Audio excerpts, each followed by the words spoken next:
Lately I've been playing Iconoclasts on my PS4. I saw this game on Steam at the start of the year and finally got around to getting it.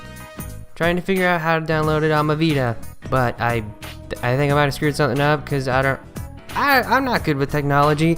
Ah well, I've had my eye on this game for a while because, I mean, look at it, it's gorgeous. I mean,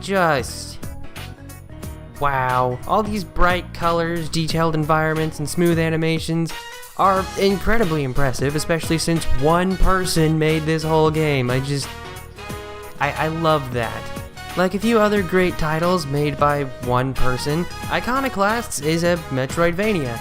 You know, that old chestnut where you explore a map, find upgrades to explore more of the map to find upgrades in, and fight a bunch of bosses that then give you upgrades? I'm sure you already know how Metroidvania games work by this point, since there are so many indie games using that formula. If you've played games like Dust, Ori and the Blind Forest, Axiom Verge, Salt and Sanctuary, or another of the bunches and bunches of games in this genre, you have a good idea of how this game plays. It doesn't deviate too far from that. You begin the game with a blaster and a big golden wrench you use to whack things and interact with turnable, which apparently isn't a word, bolts, and stuff. Holding the button for either lets you deflect grenades or fire charged shots respectively. Using these on environmental puzzles can help you find materials, which lets you create these upgrades called tweaks. These are basically passive upgrades for things like holding breath for longer underwater or increasing movement speed. Be careful though, because they get destroyed one by one when you take hits. Not very fun. Beating up enemies gives you little glowing squares that repair tweaks when you get enough, kind of like Cave Story, which is another sort of Metroidvania made by one person. What is it with this genre and single developers? Why? That seems very prevalent. That's weird. At certain points in the story, you gain new and better weapons that give you new abilities and can let you access areas in new ways. So, yeah, it's your basic Metroidvania. I mean, there's nothing wrong with that. It's a formula that works, and it works very well in this game. The controls are tight, the sound effects are satisfying, combat is...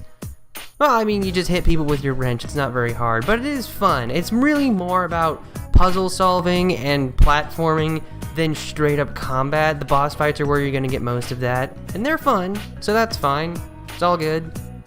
Like I said at the beginning of this script, the presentation is what first caught my eye, and kept it since late January. I'm not sure if that was grammatically correct, but I'm saying it anyway. It uniquely appeals to me because it looks like a cross between Lock's Quest, the gaming website Nitrome, and a really polished GBA game. I really shouldn't need to tell you how great the graphics and animation are since you can see them, and I did earlier in this video, so I'll just let you look at them for a bit. Okay, now on to one of the most interesting parts. The story of the game sees you play as Robin, an adorable, mostly silent protagonist who somehow keeps her hair in the shape of a magnet no matter what's happening, even swimming. She runs around and finds all sorts of new friends in a cheery tale of government conspiracy and oppression through religion. So, you know, family fun for everyone. Since everyone is assigned a job by the government, Robin is technically an outlaw for practicing as a mechanic. So the story is basically her running from place to place and fighting against the man.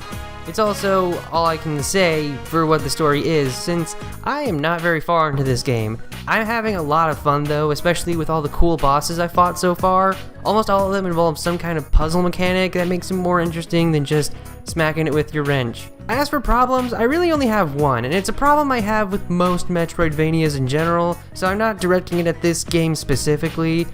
But I'm terrible with directions, and I can never remember what way I have to go to actually get to where I need to go, and it's very confusing when I don't have any directions for what I'm supposed to do. When you go to the pause menu, it just gives you like a one-line description of your main mission, but you have side quests, and they don't track those. There's no way to find those, and they don't give you directions for the main quests. The Metroidvania genre is mostly about exploration, so I guess I don't mind not having direct guidance, but I still think it's kind of annoying when I'm just searching an area for so long and I just want to move on, but I have no idea where I'm supposed to go. So that's just a problem I have with the genre in general.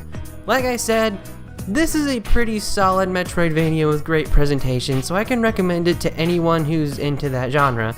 It's available on Steam, PS4, PS Vita, and will soon be available on the Switch. Of course. Will I keep playing it? Absolutely, it's pretty fun. But it's gonna be a lot of me just wandering around aimlessly, but I guess that's what people who are into this genre like. And I'm liking it. That's pretty much all I've got to say for now. Thanks for listening, and have a nice day.